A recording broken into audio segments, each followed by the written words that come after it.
Hi everyone, it's Shelby Hartman, DoubleBlind's editor-in-chief. I'm here to talk to you about why shrooms are illegal. What the heck? Why are they illegal?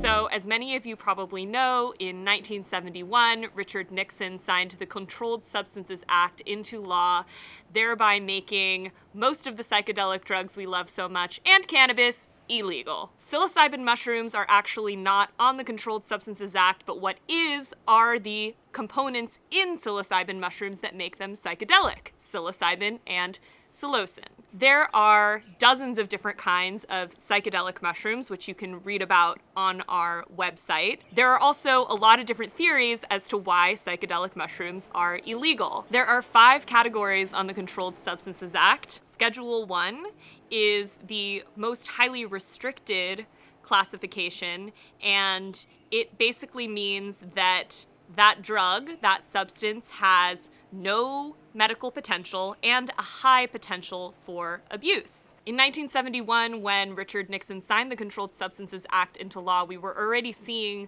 the rise of sort of the hippie festival, turn on, tune in, drop out, which was the phrase that Timothy Leary made famous after he left Harvard, culture. So many people do feel that Richard Nixon's decision to sign the Controlled Substances Act into law was a war on the counterculture, not so much informed by, actually wasn't informed by, data that was really showing that psilocybin mushrooms or ibogaine, mescaline, MDMA, there really wasn't data showing at the time that these substances had the potential for addiction or that they didn't have medical potential. At the time that the Controlled Substances Act was passed, there was already a lot of data showing that psychedelics held therapeutic potential to help people heal from trauma, from alcoholism, from nicotine addiction, from depression, from anxiety, from so many of the conditions that they're showing promise for today. Unfortunately, that research isn't considered viable by the Food and Drug Administration, the FDA today, because a lot of it didn't follow the rigorous sort of double-blind randomized clinical trial protocols that they demand. But the point is that at the time that psychedelic mushrooms were made illegal, we already knew that they had incredible medicinal potential. So currently, as many of you know, we are amidst what people are calling the Psychedelic Renaissance. After a decades-long ban on pretty much all psychedelic research in the United States, we saw an uptick in psychedelic research starting in the 90s and really in the early 2000s when Johns Hopkins University started investigating psilocybin, the psychoactive ingredient in psychedelic mushrooms, for anxiety and depression among terminally ill patients. Now, there are a number of studies that have happened and are happening all across the United States and the world that are looking at psilocybin for, as mentioned before, depression and anxiety, but also for nicotine addiction, for eating disorders, for end-of-life distress, which is something that we really have no treatment for right now when someone is dying, right, and they're coping with psychologically what it means to die. So it's appearing as though in the next 5 years, we are going to see synthetic psilocybin, which is essentially psilocybin that's made in a laboratory, become a legal prescription medication for people with particular mental health conditions. What does that mean for everyone else who likes doing mushrooms? Well, we're not exactly sure yet. But there is also, at the same time, a nationwide campaign to decriminalize psilocybin, which is happening at the local level. So, as many of you probably know, in May of last year, Denver became the first county in the United States to decriminalize psilocybin, which means that if you are caught by local law enforcement with psilocybin now, it's not legal, but you can't be criminalized for it. It essentially equates to a slap on the wrist. You can grow psilocybin in the county of Denver. You can give it to your friends.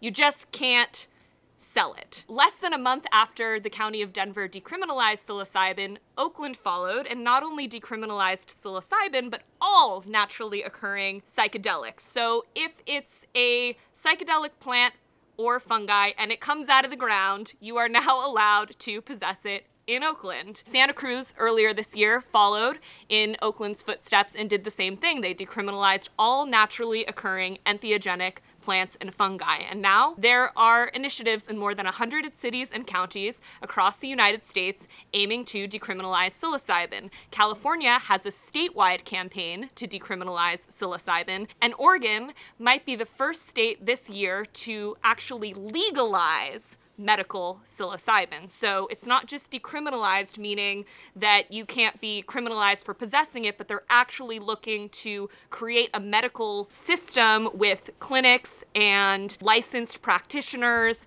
to bring the underground psilocybin therapy scene above ground. It's really important to note that that bill called Psy 2020 does not decriminalize the possession of psilocybin. So that means that if you want to do psilocybin for medical reasons in Oregon, you're going to be eligible to do so at a licensed facility and or with a licensed practitioner, but you still could potentially be criminalized if you're caught, say, gifting psilocybin to a friend or growing it in your house.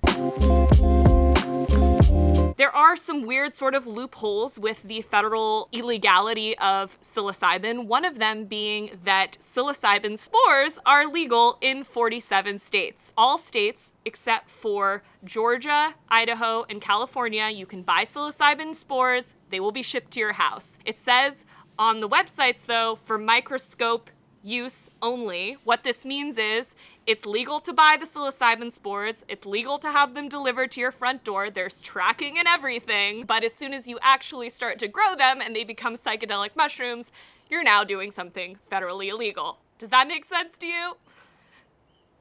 It doesn't to me.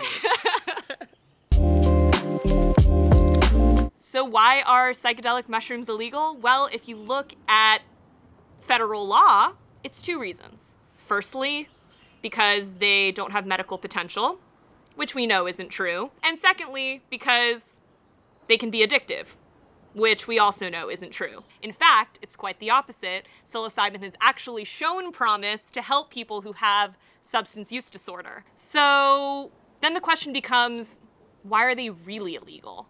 And there's a lot of theories about this. Obviously, psychedelics open your mind, right? They open your mind to a new way of thinking. Anyone who has tripped before know that they have extraordinary potential to shift your consciousness and open you up to new perspectives. And there are people who believe that, well, it's really not in the government's best interest for people to be so open-minded and questioning of the status quo. I'm not going to make any claims about, secret government intentions, but if they claim, by they I mean the people who were in power at the time that the Controlled Substances Act was passed, that this decision was based in data, I have yet to see that data. So let me just leave you with this quote by psychedelic pioneer and ethnobotanist Terence McKenna. Psychedelics are illegal, not because a loving government is concerned that you may jump out of a third-story window. Psychedelics are illegal because they dissolve opinion structures and culturally laid down models of behavior and information processing. They open you up to the possibility that everything you know